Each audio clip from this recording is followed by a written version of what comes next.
and welcome to D93 News. There have been a lot of new developments since our last show, and we're getting closer to having a COVID-19 vaccine available right here in Bonneville County. We'll have more on this a little later in our show. Our top story this week comes from our maintenance department.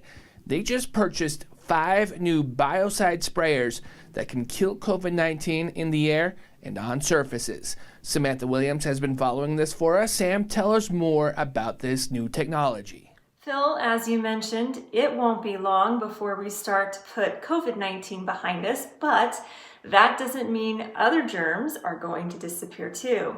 There are all sorts of pathogens that threaten our health every day, but our maintenance department has a new device to fight back in this never-ending battle. You are looking at the future of germ fighting in D93. It just takes 10 to 15 minutes for this device to kill the pathogens in the air and on the surfaces of a typical classroom. You just set it up and let it do its thing, and then you can come back.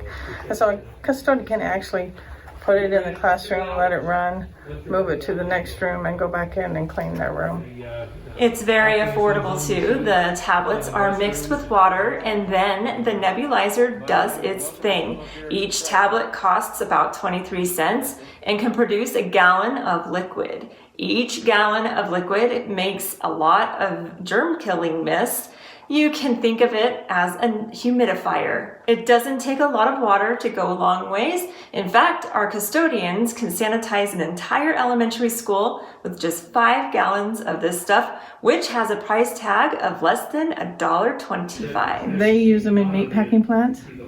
And so what the guy explained to me was they found out, use stainless steel, it's food, but they found out if you can clean ever so often between your meat, the shelf life of your meat is longer because you don't pick up the bacteria. Luana says she is a little old school with this, and so custodians will still be wiping down desks and table areas, but this is an added layer of safety to help keep our students and staff safe. That's really interesting, Sam, but is this stuff safe?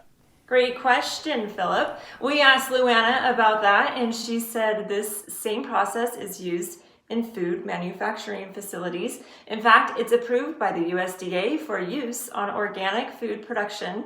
And we reached out to the company, and they say this stuff is the least toxic and most sustainable disinfectant on the market.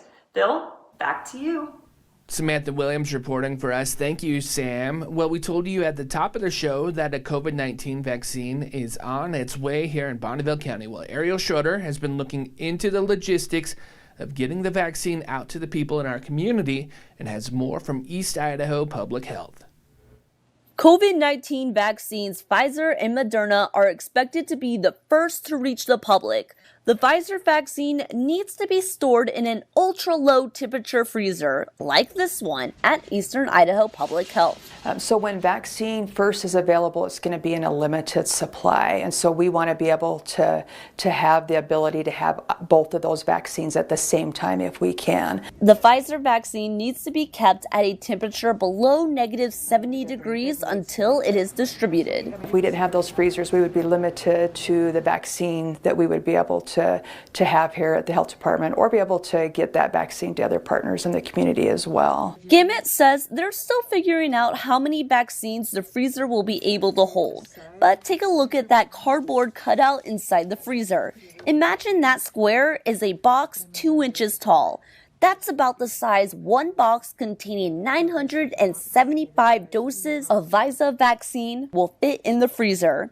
That estimate means it may hold as many as 24 boxes, possibly more. Found an area where we were able to store it. We'll have it up and running in a few days, and then we have a way to monitor those temperatures. So we'll start monitoring those temperatures so we can just assure the temperatures are staying stable prior to us receiving the vaccine. The freezer is being prepared for vaccine distribution, possibly as soon as later this month. Reporting in Idaho Falls, I'm Ariel Schroeder. Thanks, Ariel. It was through community and state partners that East Idaho Public Health was able to receive the freezer to store the Pfizer vaccine. They are expecting another freezer on the way, hopefully soon. Well, that's certainly some great news there. Quick programming note: you'll want to make plans to join us Thursday night at 8 p.m. for D93 Live, presented by ISU Credit Union. This is your chance to interact with some of the key administrators, including Superintendent Wolstenhume, and have your questions answered in real time. Again, that's at 8 p.m. Thursday night. That's going to do it for us. We'll see you next time on D93 News.